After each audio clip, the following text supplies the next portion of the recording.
Dan di episode kali ini gue akan menceritakan sebuah cerita horor yang dikirimkan oleh seorang wanita muda, sebut saja bernama Airin. Dia diteror di rumah berarsitektur Belanda, peninggalan kakek buyutnya. Dia diteror oleh seorang wanita Belanda yang menyeramkan. Dan seperti apa ceritanya?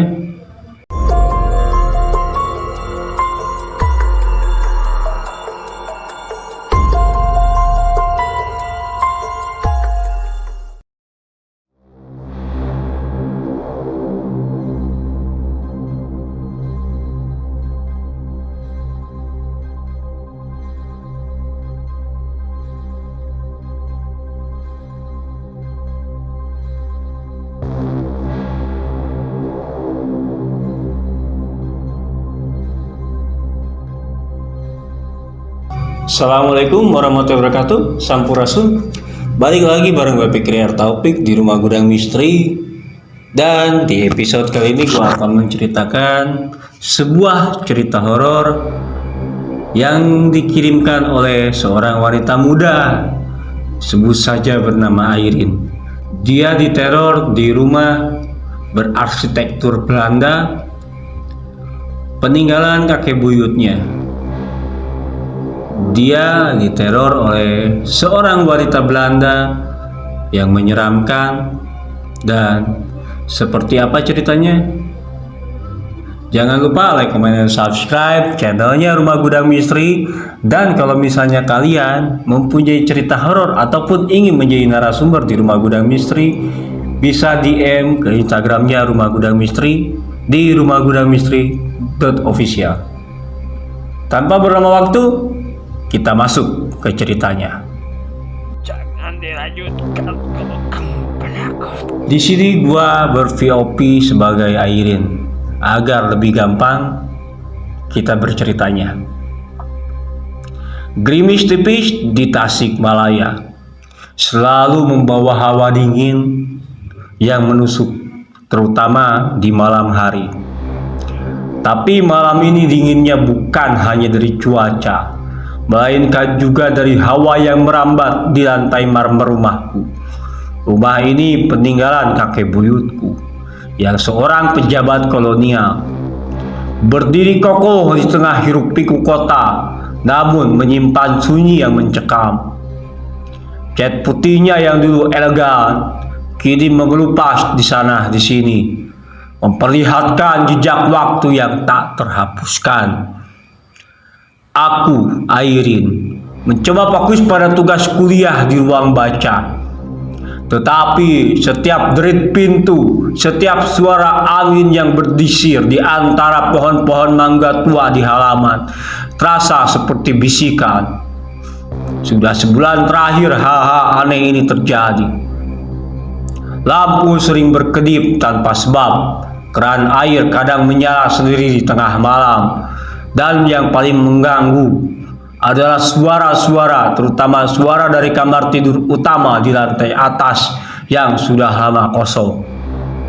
Suara itu seperti langkah kaki yang berat, diikuti dengan bunyi benda jatuh, seolah perabot kuno sedang diseret. Awalnya aku pikir itu tikus, namun kami satu-satunya rumah besar di area ini.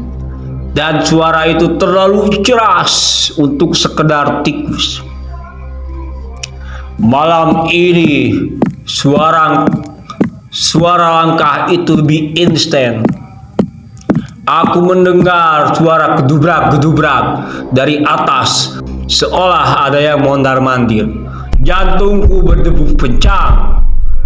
Aku mencoba mengabaikannya, membenamkan diri dalam buku. Tapi tak bisa.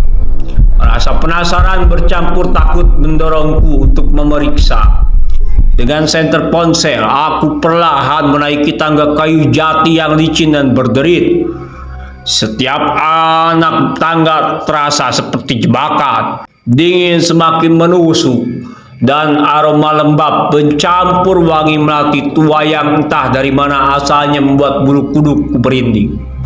Setibanya di lantai atas, lorong panjang membentang di depanku. Gelap gulita, hanya senter ponselku yang memecah kegelapan. Aku melangkah pelan melewati pintu kamar yang tertutup rapat. Sumber suara itu pas dari kamar tidur utama di ujung lorong. Pintu kamar itu selalu tertutup rapat, tapi malam ini aku melihatnya sedikit terbuka. Dari celah kecil itu cahaya remang-remang memancar, bukan cahaya lampu, tapi semacam pantulan aneh. Aku mendekat perlahan, jantungku kembali berdegup kencang, hingga terasa sakit di dada. Aku mengintip di dalam kamar. Tidak ada apa-apa yang terlihat aneh pada awalnya. Ranjang kanopi tua dengan kelambu usang, lemari pakaian mahoni yang besar, semua tertutup kain putih. Tapi pantulan cahaya itu berasal dari sebuah cermin rias yang antik yang biasanya tertutup kain. Malam ini kain penutupnya tersingkap, memperlihatkan permukaan cermin yang berkarat. Saat senterku menyinari cermin, aku melihat sesuatu. Bukan pantulanku sendiri, tapi pantulan lain. Siluet seorang pria berpakaian seragam kolonial Belanda berdiri tegak di samping ranjangnya. Wajahnya tidak terlihat jelas, namun tatapannya entah bagaimana terasa menusuk langsung ke jiwaku melalui pantulan cermin. Aku terkesiap mundur selangkah.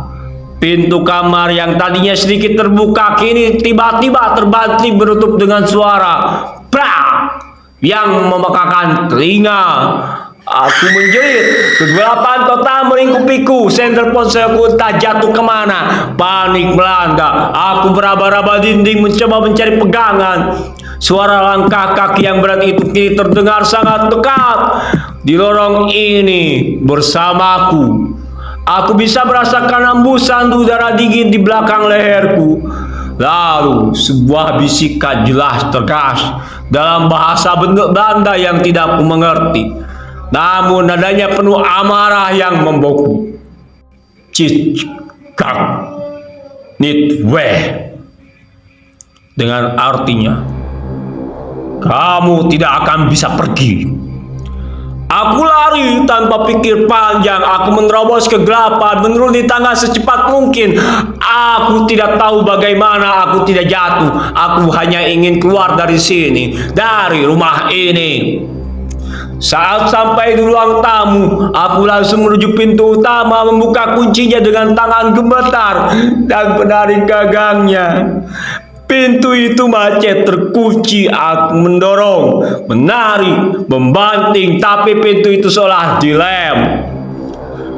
Dari belakangku, di tengah kegelapan, ku dengar suara piano tua di sudut ruangan.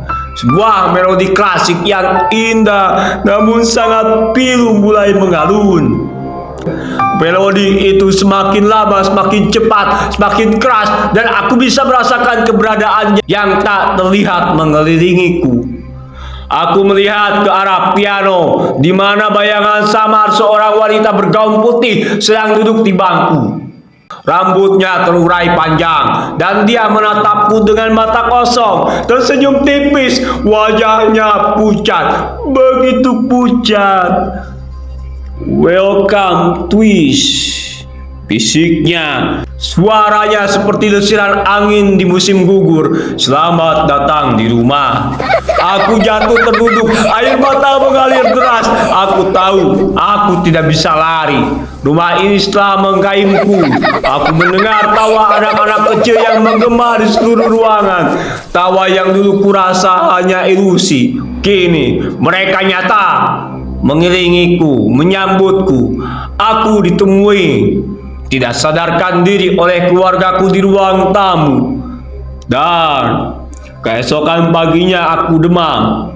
Akhirnya seorang ustadz dipanggil oleh keluargaku untuk mengobatiku. Namun, walaupun begitu, aku selalu mengingat memori-memori kejadian horor itu. Dan setelah kejadian itu, aku lebih sensitif akan hal-hal tak kasat mata. Oke teman-teman, begitulah cerita horor di rumah angker peninggalan Belanda. Percaya atau tidak, itu hak kalian, dan seseram apapun pengalaman horor kita, akan lebih seram kalau kita tidak punya uang. Assalamualaikum warahmatullahi wabarakatuh. Sampurasun.